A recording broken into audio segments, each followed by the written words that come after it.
Assalamualaikum warahmatullahi wabarakatuh. Hai, kembali lagi di Tovan Triprasetyo Channel. Nah, kali ini kita akan belajar tema 2, subtema 3 tentang menyayangi tumbuhan. Sebelum kita belajar, jangan lupa berdoa serta siapkan buku dan alat tulis ya.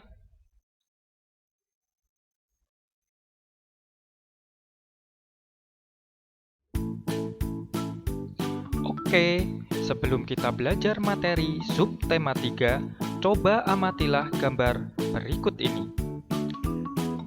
Ibu senang merawat tanaman berbunga. Ibu sering membeli tanaman hias di tempat Pak Usman, seorang penjual tanaman hias. Di tempat Pak Usman ada berbagai jenis tanaman. Pak Usman merawat tanamannya dengan baik. Tanaman di tempat Pak Usman tampak subur dan berbunga indah. Andi pun penasaran tentang cara Pak Usman merawat tanaman tersebut.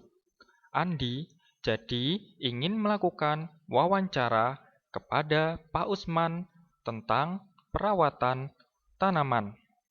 Nah, berdasarkan teks tersebut, kira-kira kita akan belajar tentang apa saja ya?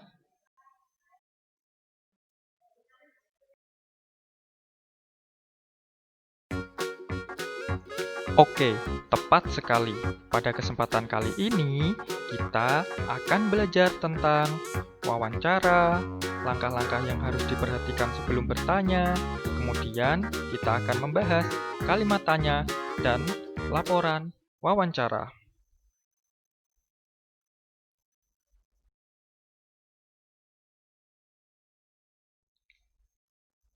Nah, pasti kalian sering mendengar kata atau istilah wawancara, baik melalui televisi atau lewat media lainnya.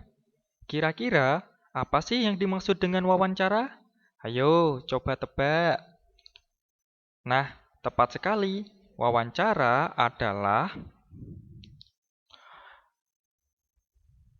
kegiatan tanya-jawab untuk mendapatkan informasi mengenai suatu hal antara dua orang atau lebih dan berlangsung antara narasumber dan pewawancara. Narasumber dan pewawancara itu apa sih? Nah, narasumber adalah orang yang menyampaikan informasi kepada pewawancara. Sedangkan pewawancara adalah orang yang melakukan wawancara. Contohnya, pasti ayah atau bunda, paman, bibi, atau anggota keluarga, adik senang merawat tumbuhan atau hewan kesayangan. Ketika kalian melihat tumbuhan atau hewan tersebut, pasti kalian terkadang senang dan rasa ingin tahu kalian muncul. Kemudian, kalian ingin bertanya bukan? Ketika kalian bertanya secara tidak langsung, kalian telah berlatih menjadi pewawancara. Dan yang menjawab pertanyaan kalian bisa disebut sebagai narasumber.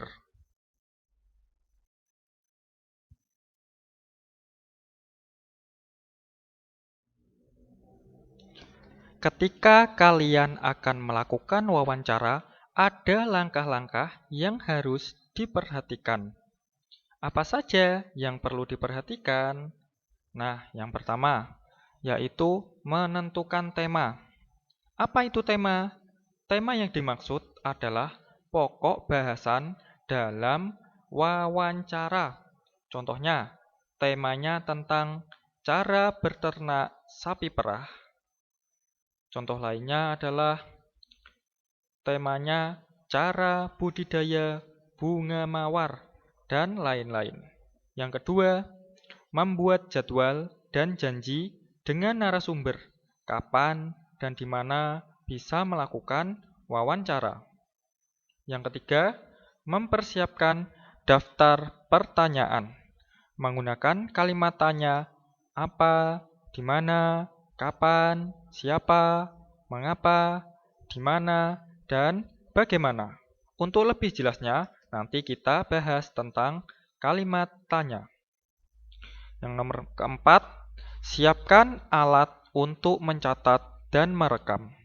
Yang kelima, segera melakukan wawancara sesuai daftar pertanyaan yang sudah disiapkan sebelumnya. Dan yang terakhir, hasil wawancara ditulis menggunakan kosakata baku dan efektif. Apa itu kosakata baku? Kosakata baku itu maksudnya sesuai dengan KBBI atau Kamus Besar Bahasa Indonesia. Adik-adik bisa buka melalui web atau download di Play Store terkait KBBI. Linknya yaitu kbbi.kemdikbud.go.id. Kalimat efektif maksudnya sesuai dengan Pedoman Umum Ejaan Bahasa Indonesia. Kalian bisa belajar juga di website atau download di Play Store juga ya.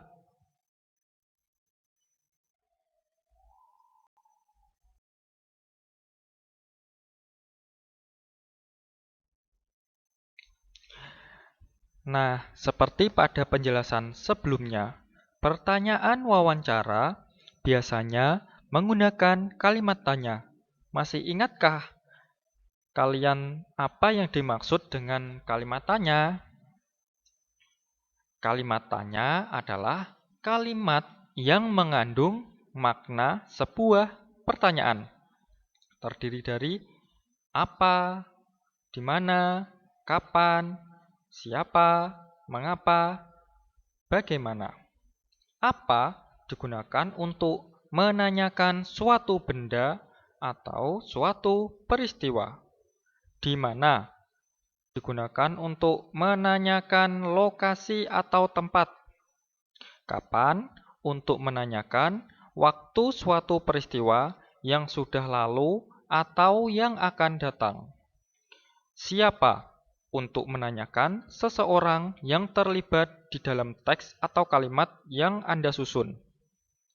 Mengapa untuk menanyakan penjelasan alasan atau sebab terhadap terjadinya suatu peristiwa. Dan yang terakhir, bagaimana untuk menanyakan cara prosedur atau keadaan suatu kegiatan atau proses mengenai suatu peristiwa.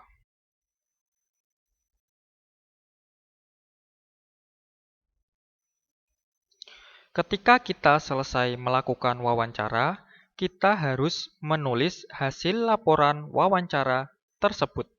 Laporan wawancara berisi 1. Topik wawancara 2. Tanggal wawancara. Yang ketiga, nama narasumber. Yang keempat, nama pewawancara. Nomor 5, daftar pertanyaan. Dan yang terakhir, jawaban yang diberikan. Ada tambahan catatan ya. Laporan wawancara harus ditulis menggunakan kosakata baku dan ejaan yang sesuai dengan Pedoman Umum Ejaan Bahasa Indonesia seperti yang sudah Ustadz jelaskan di slide sebelumnya ya.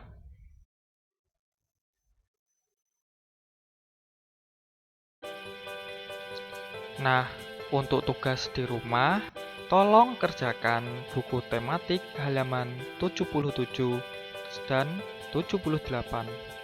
Demikian materi pembelajaran kali ini. Kurang lebihnya, saya mohon maaf.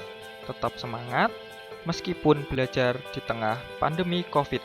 Dan jangan lupa selalu melaksanakan protokol kesehatan. Terima kasih. Wassalamualaikum warahmatullahi wabarakatuh.